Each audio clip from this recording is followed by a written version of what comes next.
be looking at the principles of art of scale and proportion. Scale and proportion are very similar to one another, and in everyday conversation, it's perfectly fine for you to interchange them when you're talking casually, and usually people can infer what you mean through context.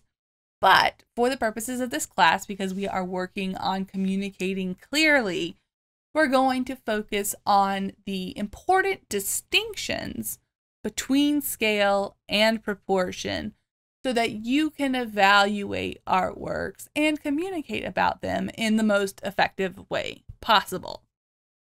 We'll start off with scale, which is the size of an object relative to another object or its setting. So scale is a property of relationships, the relationship of the object as a whole to something that the object is not. People often comment on the scale of the Mona Lisa in relation to its setting at the Louvre. The scale is often smaller than people expect it to be. It's not a terribly large painting. It's definitely not painted to full life size in relationship to an actual human body, and especially considering how it is part of a very large, grand gallery, it can aid in making the piece feel even smaller than it actually is.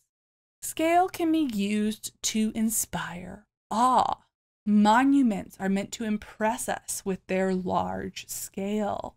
They are often considered to be records of the accomplishments of a leader, not only in their ability to pool resources, but in their ability to create something that looms larger than life size.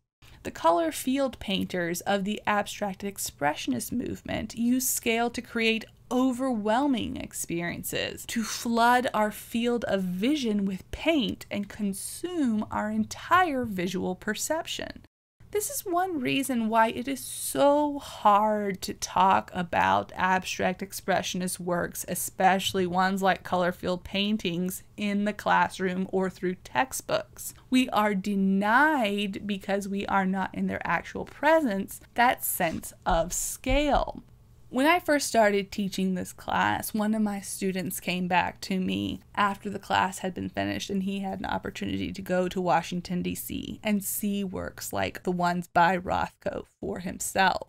And he confirmed what many people already feel, which is that I didn't understand what Rothko's work was supposed to be about until I saw it for myself in person.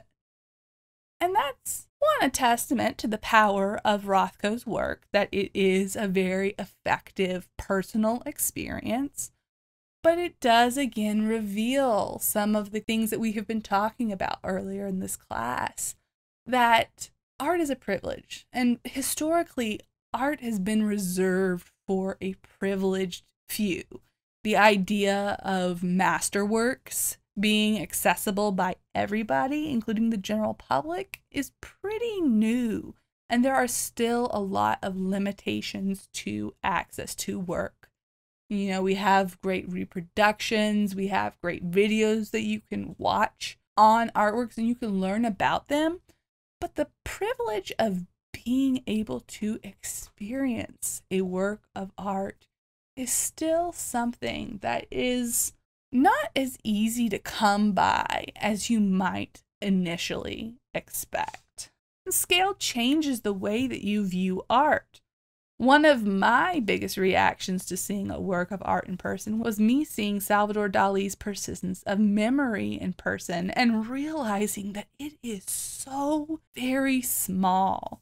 Scale can subvert our expectations, especially when artworks move beyond the accepted scales of reality. It can create a big impact. The scale of the spoon bridge and cherry relative to our expectations of what a spoon and a cherry should be makes the sculpture much more interesting and impactful. When thinking in terms of scale, most humans readily relate the scale to one of two things. They either relate it to the body as a whole, or they relate it to the hand. We consider pieces to be life size or life scale, meaning that they operate in the neighborhood of 5 to 6 feet, or larger than life when they exceed that scale. And then, of course, our hands are wonderful ways to relate scale. How would something compare? How would it fit if we were to try and pick it up? Art objects that are the size of a hand are very common because they are scaled to the tools that we have most readily at our disposal, our hands. Now that we've examined scale, let's take a moment to look at proportion, or the size of components of parts of a composition relative to one another or to the composition as a whole. So again, proportion is a principle of relationships, but rather than relating the object to something it's not, we're relating parts of the object to one another or parts to the whole. For me, it's easiest to think about proportions in terms of the human face. Think about how in medieval times, Mary actually was purposefully given a proportionally small mouth or a proportionally thin nose because they were considered to be European ideals of beauty. Consider how parts of the face relate to the whole.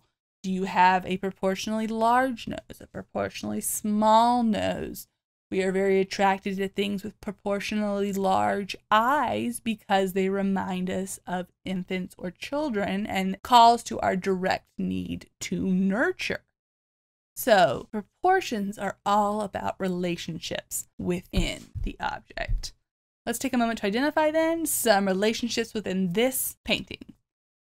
Is the relationship from the blue square to the red square considered to be a scale relationship or a proportional relationship? What about how much of the whole composition the red square takes up? Is that a scale relationship or a proportional relationship?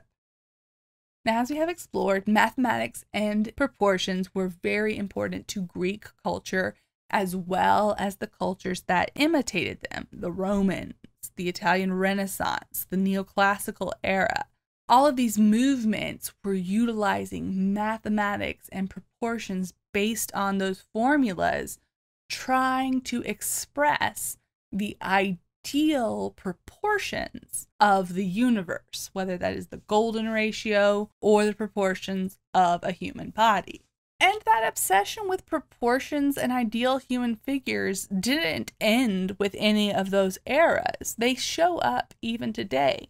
Consider the re-examining of the Barbie doll that has been brought up in the past couple decades. It's well known that the proportions of a Barbie are so exaggerated that when they would be scaled to a human figure, that human wouldn't even be capable of standing. They wouldn't be able to support their own weight. So proportionally, this doll is an exaggeration.